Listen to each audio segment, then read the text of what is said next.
Tá aí o Carpini falando, como eu falei, o jogo foi 2-2, o São Paulo jogou muito, muito mal mesmo, acho que foi a pior partida do São Paulo esse ano. Podia até vencer, mas tomou o gol no final do 2-2.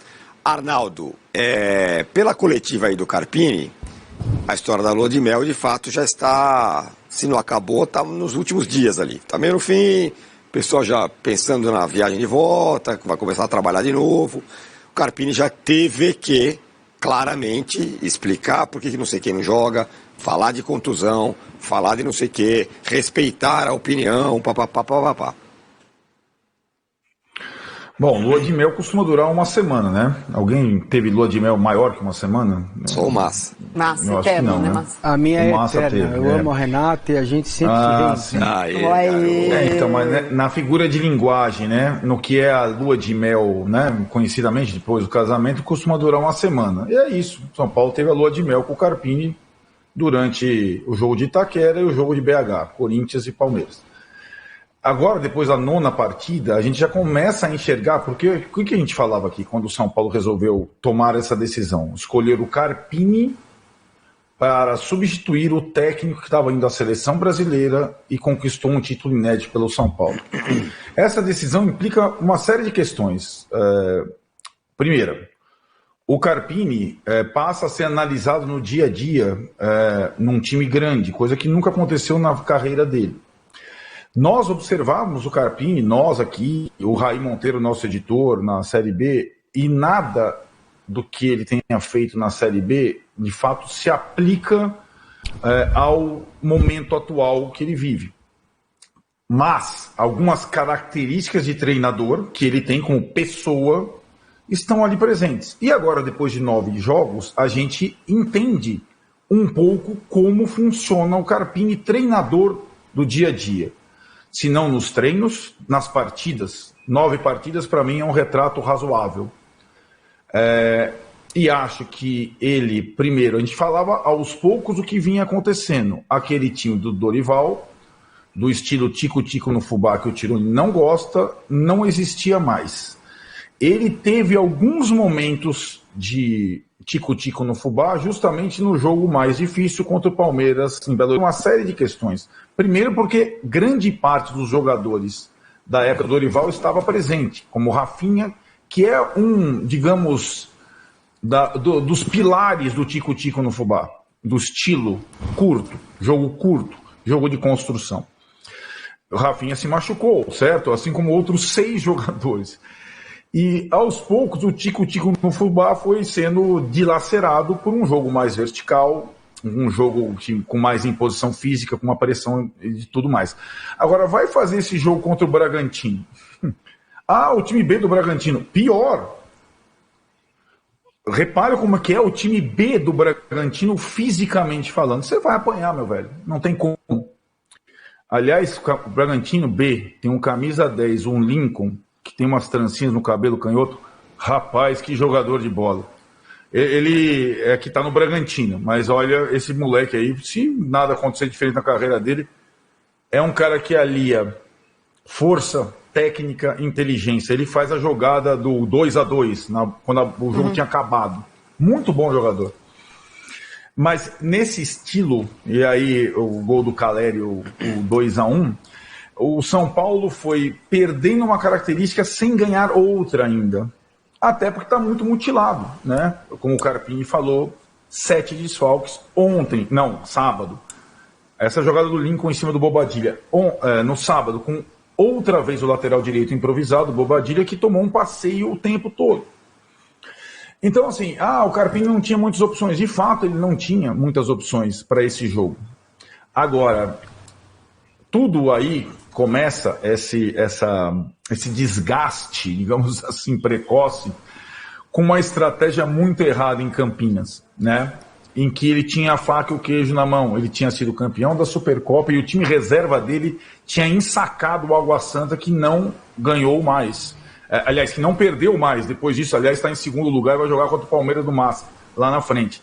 Ganhar de 3-0 do Água Santa com os reservas pode ser trivial, mas não foi. Foi ótima a exibição, inclusive de um novo sistema de 3 jogadores no meio de campo. Pois bem, contra a Ponte Preta, sem torcida do São Paulo, no calorão, gramado alto de Campinas, em vez de repetir aquele time e estender um pouco a folga dos titulares física, ele coloca todos os titulares. E aí começou a ruir o castelo. Ele perde o jogo, primeiro, perde jogadores em série, e isso continua acontecendo sucessivamente no jogo contra o Santos e no jogo contra o Bragantino. Agora tem uma pausa. Mas a pausa já coloca algumas questões. Ele falou nessa mesma entrevista que agora, com a volta dos jogadores, pode voltar a lua de mel, o jeito que ele gosta de jogar, etc. Só que praticamente, quando você olha esse campeonato, o São Paulo dificilmente vai ser o primeiro colocado do seu grupo, na prática. O Novo Horizontino, que ultrapassou o São Paulo, ele, primeiro, ganhou do Santos na Vila, ganhou do Corinthians na Arena, empatou com o Palmeiras em casa, jogando melhor que o Palmeiras. Esse é o time que está à frente do São Paulo. E que vai jogar 2 partidas em casa, a última contra a Portuguesa em casa. Então, o Novo Horizontino, o São Paulo só faz uma partida em casa. Sabe contra quem? O Assini sabe. Contra o Palmeiras. Se o São Paulo se classificar nesse campeonato, provavelmente vai ter que jogar em Novo Horizonte o mata-mata. Isso já tem que estar na cabeça do Carpini, viu, Carpini? E daí, aí é uma outra conversa. Jogar contra o Novo Horizontino lá. Mas o que preocupa não é exatamente o Campeonato Paulista, o Novo Horizontino. É se o Carpini conseguirá colocar as ideias dele nesse novo clube com oscilações que são normais para o início de trabalho. Agora, desvincular o número de lesionados ao trabalho dele chega a ser infantil. O número de lesionados musculares deve-se ao trabalho dele, ao trabalho físico, a estratégia de repetição da equipe precoce no jogo contra a Ponte Preta e, sobretudo, a questão das alterações. Isso, para mim, é uma coisa muito nova no futebol, cara. No futebol atual. É o fato de ele nunca fazer as 5 substituições. Isso me chama muito a atenção e, inevitavelmente, desgasta os jogadores, né? Como é que é? Eu brinquei aqui, é para ele não ter que colocar a Arboleda no gol. Como ontem o Antônio teve que colocar o Gustavo Henrique no gol.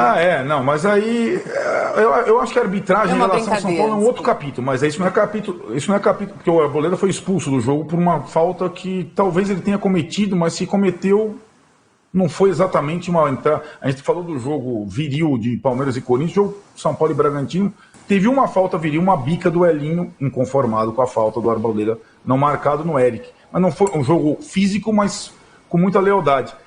Essa questão da arbitragem não é a questão, foi do jogo contra o Santos, foi no jogo contra o Bragantino, foi no jogo contra o Mirassol, não é a questão do Carpini, como ele mesmo fala, é uma questão da direção do São Paulo, que está muito envolvida também na questão dos carnavais, nos desfiles da Dragões, etc. e tal. Então, um pouco de foco nessa situação, porque de fato a expulsão da Arboleda, sinceramente, não deu para entender. Mas agora, com essa pausa, o jogo seguinte contra o Guarani só no próximo domingo, veremos qual será a estratégia do Carpini, não só para esse jogo, mas para a semana que contempla o Guarani fora, agora na zona de rebaixamento do Brasil. De novo eu vou avisar, né, Marília? É sempre bom. Em Campinas, sem torcida do São Paulo, porque também a direção do São Paulo, na hora da confecção da tabela do Paulista, talvez não tenha se atentado ao detalhe. Ponte, Corinthians e Guarani fora, sem torcida do São Paulo. Depois vai ter a Inter de Limeira em Brasília, num gramado que não sei se vocês viram, o jogo do Atlético Mineiro. É uma coisa, de fato, impressionante. Parece um rodeio de os bois passando lá naquele cercado. E aí sim o Palmeiras. E como disse o Massini, o Palmeiras mordido. E o Palmeiras podendo, de repente, tirar o São Paulo da fase final do campeonato, né? É um jogo que pode valer essa circunstância. Então, e aí, assim, o Carpini continuar sendo observado. Esse foi um recorte. É óbvio que, ao tomar essa decisão de trocar o Dorival Júnior pelo Carpini, a direção do São Paulo corria esse risco de ele ser, de fato, questionado, de ele, de fato, depois da lua de mel, onde tudo aconteceu bem, de ele ser, digamos, mais decifrado. E é o que está acontecendo depois de 9 partidas. Teve um início muito bom e 3 partidas ruins. A contra o Bragantino foi a pior, eu concordo, Tironi, mas depois da estratégia errada em Campinas, a coisa deu uma degringolada, mas é claro, ainda num momento da temporada que é capaz de ser revertido. Veremos se ele terá o respaldo, não da turma do chat ou da torcida na arquibancada, que ele ainda tem, mas de quem o contratou, certo? Porque esse era o pressuposto. Para Thiago Carpini dar certo no São Paulo, um técnico com esse perfil, é só com respaldo no dia a dia. Senão, não vai dar certo. Então é isso, né, galera? Eu acho que o São Paulo corre risco, sim, de ficar fora do Campeonato Paulista. Olha aí a tabela. Novo Horizontino 15, São Paulo 14, São Bernardo 12, mas São Bernardo joga hoje.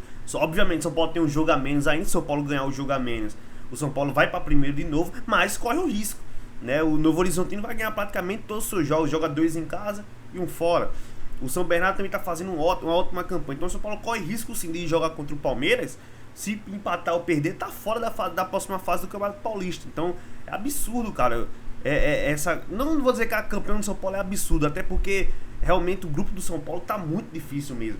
Mas o Carpini tem que acordar pra vida, cara. São Paulo fora das fases finais do Paulista, só faltava essa, né? Uma piada, né?